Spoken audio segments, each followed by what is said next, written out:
धन्यवाद। मंच पर उपस्थित कांग्रेस के वरिष्ठ नेता हमारे सब प्रिय चौधरी भूपेंद्र सिंह हुड्डा जी, हम विश्वास दिलाना चाहते हैं हुड्डा साहब जी, हम ये विश्वास दिलाना चाहते हैं जी, जैसा सरपंच का इलेक्शन हमने गांव में लड़ा था वैसा ही इलेक्शन लोकसभा का लड़ेंगे।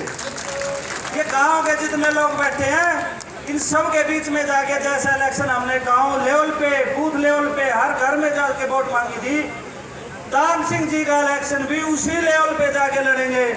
आपका बहुत बहुत धन्यवाद। और हमारे साथी एक बुके बैठ करके हमारे आदरणीय दान सिंह जी और भूपेंद्र सिंह हुड्डा जी को सम्मानित करना चाहते हैं जी। साहब का स्वागत और सम्मान करते हैं, बुके भेंट करते हैं। भाई बहुत बहुत धन्यवाद। और भाई सरपंचों, हुड्डा साहब का शासन आते ही आप लोगों के अंदर नई बहुत बड़ी ताकत पैदा हो जाएगी, क्योंकि हुड्डा साहब ने जनप्रतिनिधियों का हमेशा सम्मान किया है। हुड्डा साहब के टाइम में ही सरपंचों को, मेंबरों को मानदेय देना शुरू किया था, नंबरदारों को मानदेय देना शुरू किया था। ये हुड्डा साहब की कलम थी जो हर आदमी को सम्मान और उसको सुविधा देने का काम किया था। बहुत बहुत धन्यवाद सारे जिले के पंचायती सरपंचों को। हमारे जो है विधायक, पूर्व विधायक व अन्य नेतागण, और ये महायुद्ध का समय है, समय शेष है और ये युद्ध हर हाल में हमें जीतना है।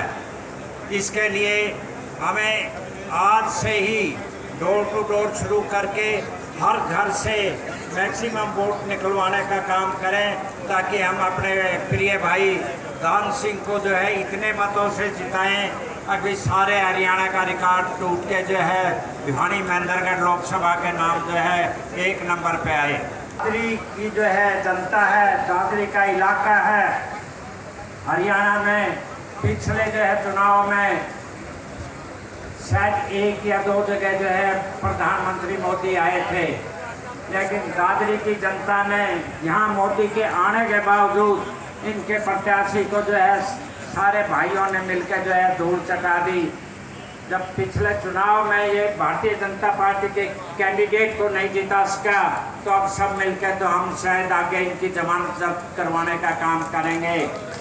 मेरा सभी भाइयों से पुनः हाथ जोड़ के निवेदन है, आज से ही चुनाव के होने तक, संपन्न होने तक हम 1 मिनट का सांस नहीं लेंगे। और चाहे हमारा पूरे इलाके में किसी एरिया का, दिल्ली रोड और रोहतक रोड और भिवानी, लोहारू, बारडा, हर हल्के से हम इतने मतों से जिताएंगे। दूसरे हमारे प्रत्याशी से ज़्यादा एरिया की ज़्यादा उनसे मतों से जिताकर रिकॉर्ड कायम करेंगे। धन्यवाद। साथियों, आने वाली 25 तारीख को लोकसभा चुनाव होने जा रहे हैं। ये सामान्य चुनाव नहीं है, केवल आपने किसी एमपी को नहीं चुनना है।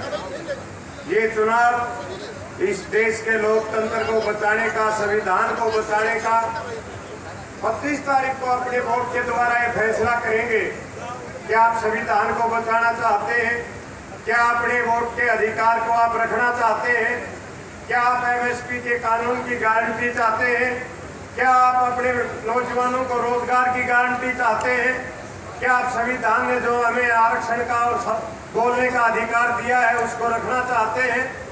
साथियों, जब भारतीय जनता पार्टी सरकार देने की स्थिति में थी और हम मांगने वाले थे, किसान ने जब एमएसपी की गारंटी मांगी, किसान को गोलियां मिली, लाठियां मिली, उन्होंने मुकदमे मिले, जेल में डाले गए। जब हमारे सरपंचों ने अपना अधिकार मांगा, उनके ऊपर लाठियां बरसाई गई। जब हमारे कर्मचारियों ने, चाहे पटवारी हो, आंगनबाड़ी वर्कर हो, आशा वर्कर हो, क्लर्क हो, जब उन्होंने अपने अधिकार मांगे, तो इस भारतीय जनता पार्टी की सरकार ने लाठियां दी, हमें तोड़ दी। साथियों, मैं तो एक बात कहना चाहूंगा, 25 तारीख को वोट के द्वारा अपना फैसला देंगे। आज हम देने वाले हैं, बीजेपी वाले हमसे मांगने वाले हैं। जब हम मांग रहे थे तो बीजेपी सरकार ने हमें चोट दी है। 25 तारीख को आपने बदला लेना है। साथियों, 25 तारीख को आपने फैसला लेना है कि आप वोट देंगे या बीजेपी को वोट की चोट देंगे। इसलिए मेरा आपसे हाथ जोड़ के निवेदन है कि 25 तारीख को अपना बदला लेने के लिए इस भारतीय जनता पार्टी को वोट की चोट देने का काम करें। साथियों 25 तारीख को आप जब नहा धोकर सुबह भगवान का नाम लेकर बूथ पे जाएंगे, मेरा आपसे एक निवेदन है, 2 दृश्य आप अपनी नजरों के सामने जरूर रखिए, अपने दिमाग में वो याद करिए जब किसान पे लाठियां बरसाई जा रही थी, जब हमारी बेटियों ने अधिकार मांगे, उन बेटियों ने जिन्होंने जो आपके ही जिले की बेटियां थी, जिन्होंने दुनिया में इस देश का नाम रोशन किया, आपके इलाके का नाम रोशन किया, जब वो पहलवान बेटियां अपनी मांगे मांग रही थी तो ये बीजेपी की सरकार दिल्ली की सड़कों पर उनकी चोटी पकड़ के घसीट रही थी। तो साथियों, मेरा आपसे निवेदन है 25 तारीख को वोट डालने से पहले ये 2 बात जरूर याद कर लेना, वो दृश्य अपने आंखों के सामने घुमा लेना जब किसान पे गोलियां बरसाई जा रही थी और हमारी बहन बेटियों पहलवानों को चोटी पकड़ के दिल्ली की सड़कों पर घसीटा जा रहा था। वो दृश्य अगर आपके आंखों के सामने होगा तो आपकी उंगली बिल्कुल कमल के फूल की तरफ नहीं जाएगी, आपकी उंगली जाएगी पंजे की तरफ की, और आप पंजे का बटन दबाकर आने वाले चुनाव में भाई रावधान सिंह को भारी बहुमत से जिताएं।